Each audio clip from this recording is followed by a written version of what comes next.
O que faz um filme ser bom ou ruim? Puta que pariu, cara, depende do critério. Critério bom e ruim sempre vai ser dependendo do critério que você está usando. Vocês podem ver como a gente vive no capitalismo, a gente é muito sujeito a pensamentos mercadológicos. A ideologia dominante é a ideologia de mercado. Logo, a gente reproduz reflexões que, na verdade, são problemas mercadológicos, às vezes não são problemas de outra ordem. Né? Então, por exemplo, quando a gente usa no vocabulário comum, tal filme foi um fracasso. Fracasso em que aspecto? Mercadológico. Artístico? Às vezes não, pelo contrário.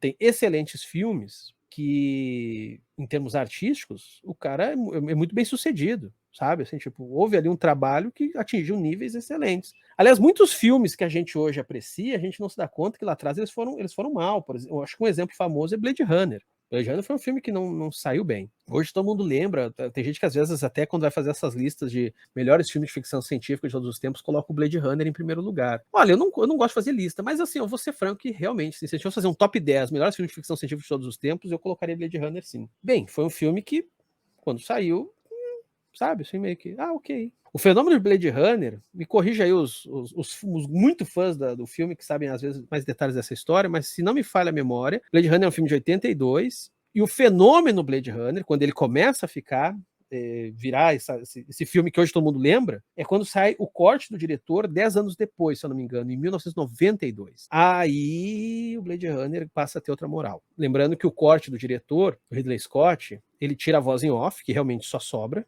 É um saco ver o Blade Runner com aquele voice-over do Harrison Ford, e faz aquele final aberto. Porque eu não sei se você sabe, mas o final do Blade Runner, da versão original de 82, que é a versão do produtor, como eles queriam botar um final mais otimista, eles pegaram filmagens do filme do Iluminado, do Kubrick. Aquelas montanhas que aparecem ali no final do Blade Runner de 82 é, na verdade, do filme do Iluminado, do Kubrick. Então, assim, fizeram um final super nas coxas. Daí, quando o Ridley Scott faz a versão dele, ele tira aquele final que o produtor fez e termina do jeito aberto que ele queria terminar. Blade Runner tem quantas versões? Eu acho que tem umas 4 versões, porque teve depois uma versão, se eu não me engano, que foi a que circulou na Europa, e depois o Ridley Scott voltou para fazer uma espécie de versão absoluta, onde daí ele pegou algumas cenas cortadas, se eu não me engano. Eu já tô perdido, mas assim, ó, eu tinha um DVD aqui, eu ainda tenho isso. Eu acho que eu dei de presente para alguém, que eram as 4 versões do Blade Runner. Aliás, deixa eu falar isso, né? Saiu o vídeo ontem do serial Experiments Lane, e muito obrigado, agora estou falando sério, não estou sendo irônico, muito obrigado a todos vocês que insistiram para que eu visse esse anime, porque foi uma das melhores coisas que eu já assisti na minha vida, tá? Muito obrigado pela insistência.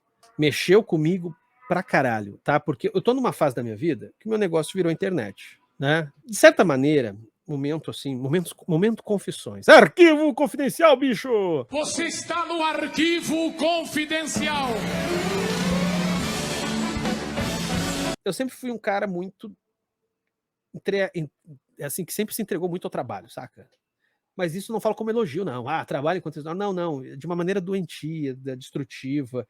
Eu não sei trabalhar que não seja eu me destruindo, sabe? Se eu chegar, a pessoa fala, o Toriyama morreu com 68, morreu novo, de não trabalhar. Cara, se eu chegar aos 68, eu já tô feliz. E o lance é que, assim, tipo, teve a época que eu trabalhava com cinema, depois teve a época que eu trabalhava com publicidade, depois teve a época que trabalhei como professor horista também por um bom tempo, depois teve a época que eu dei aula na pós, agora tô aqui com o canal. E em todas essas ocasiões, eu me desgastei muito, assim, ó, desde que, a Thaís, estamos juntos há quase 16 anos já, e a Thaís é testemunha, sempre de falar para mim, para de fazer tanta coisa, tu precisa fazer isso. A Thaís sempre tinha uma coisa até bem pragmática, assim, às vezes eu tô ali cri-cri, ela falou, chega pra mim, mas precisa. Eu lembro que às vezes a gente até brigava com isso. Tô eu lá me matando fazendo um negócio, ela olha para mim e fala, precisa, não dá para ser mais simples, não dá para, sabe, fazer de um jeito, ou isso aqui mesmo precisa ser feito, alguém vai reparar ou só tu vai reparar?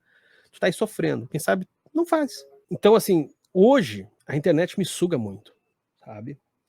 E o Serial Experiment Lane, caralho, é um anime que te mostra, assim... Sério, eu me senti muito abalado, assim, no sentido negativo e positivo ao mesmo tempo. Aquilo que a arte faz de melhor, que é de dar um soco no nosso estômago sem precisar ser gore, sem precisar fazer jumpscare, sem precisar ser tão escrota, de conseguir pegar na alma mesmo, sabe? De fazer uma torção no teu estômago, mas te retorcendo pela alma. É de dentro para fora, sacou? Então, obrigado. Link, boa noite. Tive incômodo ao assistir Len e todo episódio pensava que porra é essa? Também passou por isso ou foi de boas? Não, incômodo eu tive. Embora eu não tive essa coisa de que porra é essa? Não, isso não. Isso é uma coisa também, ó, tem a ver com o que eu tava falando no começo ali da live, sobre esse fetichismo da razão que a gente vive. Muita gente se sente incomodada com o filme quando não tá entendendo o filme. Eu não me sinto. Até porque às vezes tem filmes que são super mastigadinhos e eu me distraio. Eu já sou naturalmente distraído.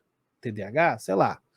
Mas eu sou muito distraído. Então, por exemplo, mesmo filmes que às vezes tem um enredo super quadradinho, eu no meio do enredo já nem sei mais, eu nem mais estou prestando atenção. E olha que não é assim, não estou prestando atenção porque eu estou olhando pro celular. Não, não estou prestando atenção. Eu estou parado, olhando pro filme e não estou olhando pro filme. Então, assim, tipo, eu me acostumei a não me incomodar com o não entender a história, sacou? O que me interessa mais é o que eu estou sentindo, sacou? Isso para mim é mais relevante. Link, falei para um amigo que a sua explicação do Oscar, mas ele falou que na verdade eles tinham uma agenda e que só premiavam quem seguia isso. Há alguma base nisso? Alguma base disso? E é esse papo da galera da agenda woke, né? Eles estão. Esse negócio de agenda woke, eu já cansei de falar aqui, até vai entrar vídeo essa semana falando disso. É um negócio que se perdeu completamente no papo já. Não, nem vale mais a pena insistir nisso. Assim, sabe? Aquilo que eu sempre falo. Quando um conceito, quando uma ideia já foi pelo caminho todo enviesado, aí tu tem que voltar e começar do começo de novo. Porque agora esse negócio de agenda woke virou explicação para tudo. É que nem no serial Experiment Lane, que é a ressonância Schumann. Tudo é a ressonância Schumann. Né? Então, assim, tipo... Aí o pessoal começa...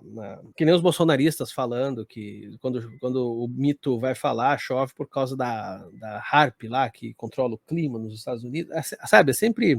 Assim, ó, quando um negócio é explicação para tudo, é sinal que não é explicação para nada, tá entendendo? Essa crítica pode ser feita até mesmo à esquerda, quando a galera acha que todos os problemas é o capitalismo. A gente tem uma série de problemas na sociedade que, por a gente viver num regime capitalista, é óbvio que tem como uma das causas, e em muitos casos como principal causa, o capitalismo. Mas tem problemas que não são necessariamente capitalistas, ainda que o capitalismo pode ser um dos fatores que aumenta ou diminui ou leva esse problema para certas condições. Estão entendendo? Por exemplo, eu lembro que eu estava começando a dar aula assim, em universidade, e às vezes eu via alunos, ou até mesmo alguns colegas professores, repetindo assim, porque a cultura de massa, como um fenômeno do capitalismo, eu disse, mas gente, tinha cultura de massa na União Soviética, não é? Peraí, vou repetir isso aqui para vocês fazerem uma tatuagem nas nádegas. Inclusive tem a vírgula, sendo a vírgula a fissura aí de vocês. Né? Quando uma coisa é resposta para tudo, ela é resposta para nada. Fala, Link, dúvida existencialista. Estudar para que se o futuro é morrer? Uma frase nietzschiana. É uma frase nietzschiana. Ah, tá. Estudar para que esse futuro... Mas, cara, de novo, isso é Sim, sendo bem franco, Eduardo, isso é uma interpretação muito ruim do que é a filosofia trágica. Filosofia trágica, sempre lembre no herói trágico. O herói trágico, ele se acomoda, ele se acovarda, ele entra num processo de, como não adianta nada, eu não vou lutar. Não, é pelo contrário. O herói trágico é um herói com um forte discernimento ético e estético, que entende que, sim, no final ele vai fracassar porque o destino pertence aos deuses, mas ele encontra o seu patos, e aí patos é a palavra que remete à paixão, à patetice, à patologia, ele encontra o seu patos orienta o seu logos, ou seja, a sua patetice orienta a sua razão, e toda ela é em função da luta. Ou seja, para dizer de um jeito mais simples, o herói trágico é aquele que luta sabendo que o destino pertence aos deuses. Ou seja, ele é um herói que luta perante o fracasso. Ele sabe que vai fracassar. Em última instância, ele vai fracassar. Ele pode ter, às vezes, vitórias pontuais, mas em última instância, ele vai fracassar. E isso é um incentivo para parar de lutar? Não, isso é um incentivo para lutar ainda mais. Porque a luta, ela vale por si só. A luta é patética. Patética aqui não no sentido pejorativo, mas é aquela que desperta paixões, é aquela que nos faz nos sentir vivos. Não é à toa que o vídeo que eu fiz sobre Nietzsche aqui, eu peguei justamente uma amiga minha, queridíssima, que falou todas essas coisas que eu tô falando para vocês, sabendo que ia morrer de câncer poucos meses depois. E ela falou, eu nunca fui tão feliz com a minha vida agora que eu tô sabendo que daqui a uns poucos meses eu já vou estar morta. Mas ela mesma falou assim, mas ela disse, mas eu não vou me entregar. Ela falou, eu não vou me entregar, eu vou morrer esperneando, mas eu vou morrer esperneando feliz. Isso é filosofia trágica. Todo o resto, assim, por isso que quem fala que filosofia trágica é igual a derrotismo, desculpa, não é toda palavra, é de uma burrice. É de uma burrice, assim, ó, sabe, sei lá, tem que ser muito burro para falar uma coisa dessa. Derrotismo em filosofia trágica, em algum dose, até chega a ser uma coisa antagônica. É exato, o herói luta porque a luta vale a pena, não porque vai vencer. Exato. E isso era uma das críticas que o Nietzsche trazia, esse triunfalismo, que é um negócio que eu vivo puxando a orelha da esquerda. E vou continuar puxando a orelha. Porque a direita também olha, a direita é embriagada de triunfalismos. Se a gente quer realmente criar uma oposição, talvez comece em desativar esse triunfalismo. Aliás, deixa eu complementar esse assunto, porque você pode estar se perguntando por que a esquerda precisa se opor a esse triunfalismo. Gente, esse triunfalismo, só para vocês terem uma noção, foi o que gerou o cataclismo ambiental que a gente está vivendo. Tá? Só para vocês, assim, só para dar um exemplo. Um exemplo. O cataclismo ambiental tá muito, assim, muito se sustenta essa porra pelo triunfalismo, porque a gente está destruindo a natureza muito antes do próprio capitalismo. Tá? Esse vídeo é um corte da Live do Caos que acontece no canal do Quadrinhos da Sarjeta todo domingo à noite por volta das 9h30, geralmente. Então curta e compartilhe este vídeo. E se inscreva lá no Quadrinhos da Sarjeta, assim como aqui no Cortes da Sarjeta, pessoa vagabunda.